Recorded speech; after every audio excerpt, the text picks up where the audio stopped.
his impact from the try knocked that ball out of was it Taya or was it Peru down that side? It was Zeb Taya, wasn't it? Taya. Yeah. And so he knocked the ball out of his arms, and to me, I would have called that as a try. Right, I have a different view. I think it was an impact rather than a deliberate attempt to knock the ball out. So in that situation, the onus would be on the attacking player. I think the situation was that the Saints player never actually had full control of the ball through that part of the process. It could be described as a looser carry. I do get that. To me, it's very similar to the Fafita one in the World Cup, the last World Cup, the 2017 World Cup in the England against Tonga match.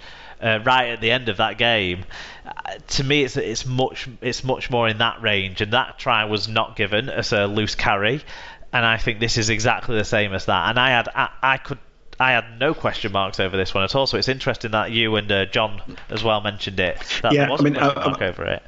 I've only picked that up, obviously, watching it back, watching the replay back. I couldn't live, you can't see that, but I do think it. I think there's an alternative universe where Saints score 2 first half tries. Well, it's very fair to say, in the balance of the play, in that first 25 minutes up to the point where the Percival try was rubbed off, that Saints were the only team that looked like scoring, weren't they? Whilst Warrington looked like competing, Saints were the only team that looked like scoring, and that was kind of how a few games between Saints and Warrington have been this year. That Saints have looked far more progressive, far more threatening, far more likely to score. So it came as a huge surprise and against the run of play, didn't it? When on the 26th minute, Joe Philbin, who'd been on the pitch 5 minutes or so, how long had he been on the pitch? He came on for Hill because he had the head. He did, so he came on quite early, actually, didn't he? 15 minutes into the game. Yeah. So he'd been on the pitch 10 minutes or so. He had already shown his worth, hadn't he? He was rampaging up the middle already. He was hitting every ball committedly. I think this was his second carry in that particular set. It was his second, yeah. It wasn't a walkover. He wasn't close to the line. It was a quickish play of the ball that he hit at 1,000,000 miles an hour, and his momentum took him through the Saints tacklers and over the try line to plonk the ball down next to the sticks for a very good, very solid try from him. He's been very impressive, hasn't he? Yeah. I mean, for me, he was my man of the match on the basis that he made the most difference when he came on. For me, he changed the flow, and it's interesting when you see his stats in terms of meters. He didn't have the biggest minutes on the pitch, but he made the most meters in terms of Warrington. That tells me something. That tells me that his carries that he's making are having a big impact. And it doesn't harm to score a try either, does it? So for me, whilst Clark was very good and playing 80 minutes in those kind of conditions, both hookers deserve a lot of credit.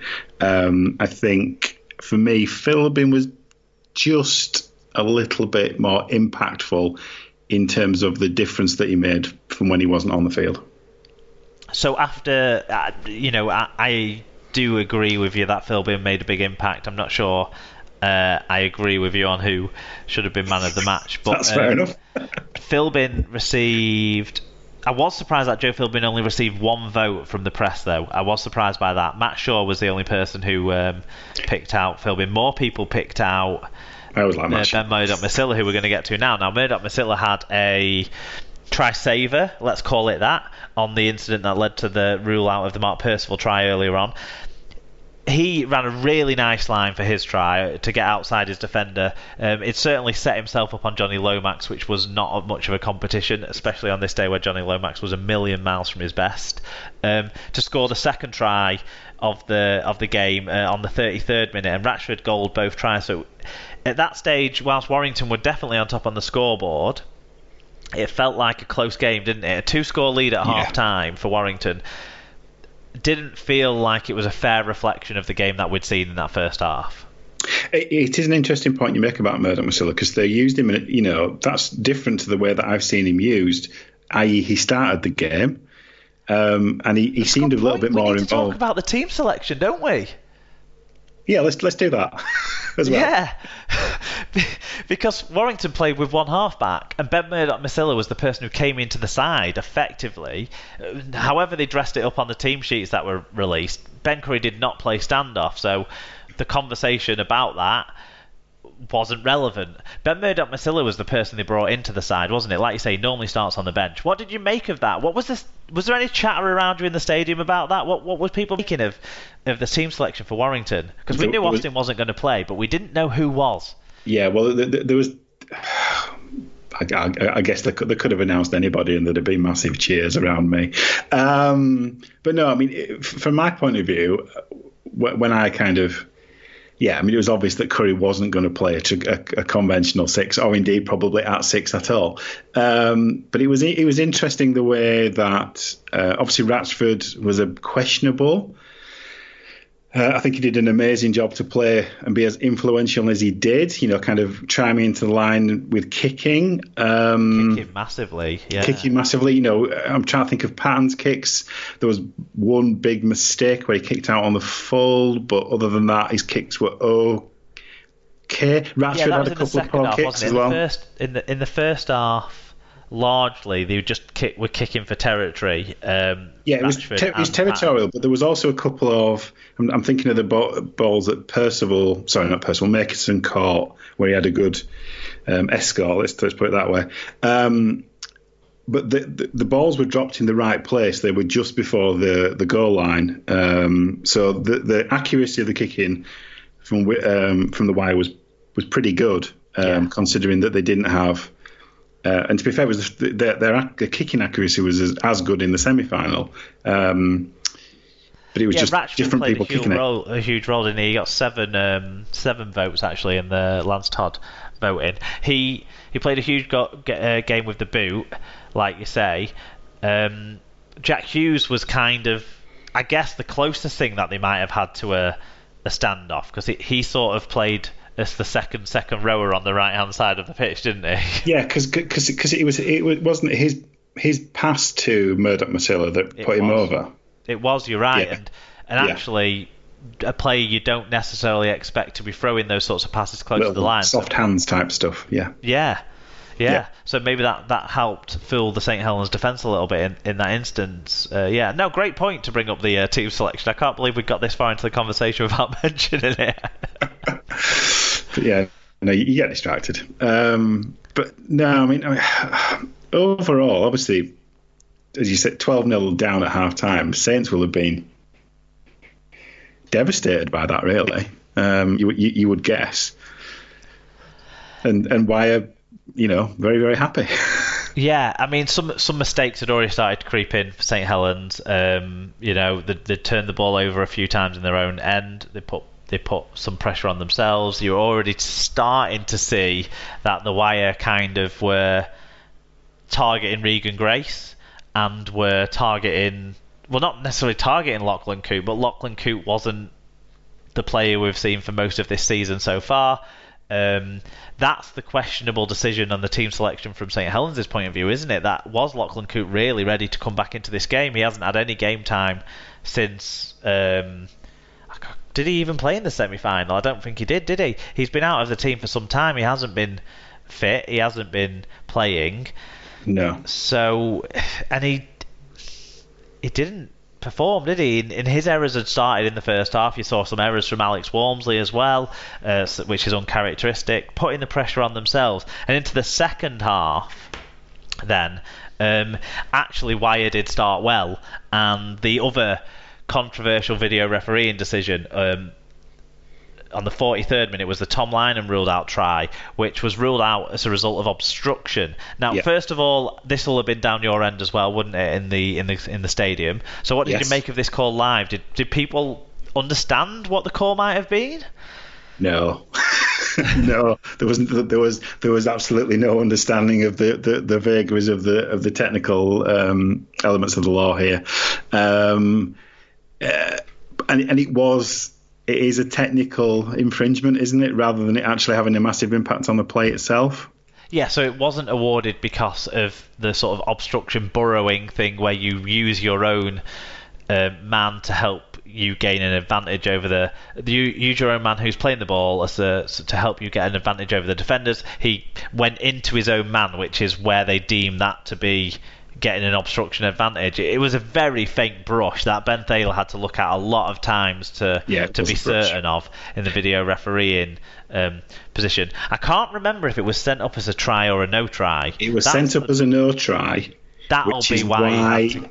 Yeah. Which is why Thaler is just looking for confirmation of that, isn't he? Yeah, exactly. So if that had gone up as a try, it's probably a different conversation, because one of the angles that the replay was shown from didn't show any contact at all.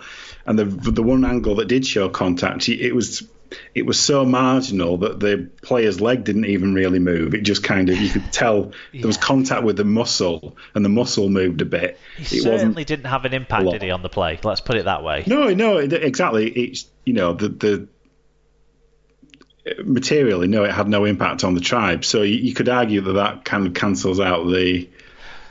And all these things might have happened differently in time if Saints had had the lead early on, or if coulda, woulda, shoulda. Yeah. So the even itself out thing is a neat argument to be able to make, but it's not really relevant. Like you say, the coulda, woulda, shoulda. But what is important to say is that for those people who say technically they got this one right, okay, fair enough, but technically every single try that's scored in Super League should be pulled back because the play of the ball hasn't been executed effectively within line with the law, technically. Yeah. The irony is that the play of the ball on this one was beautiful. It was technically perfect. Yeah. But most play of the balls are not technically correct, are they? And how many tries could be chalked back because of that sort of thing if we were going to be that stringent about the tiny technicalities of the laws? And I think that's somewhere where the match officials are in a hell of a job position. Remember the Dan Sargent? The Tommy Luluai hit anyway. I think Sargent was the person who ran up the other end and scored it, but the Tommy Luluai hit in the Challenge Cup game at Wigan at Warrington earlier in the season, that potentially could have been big change in that game.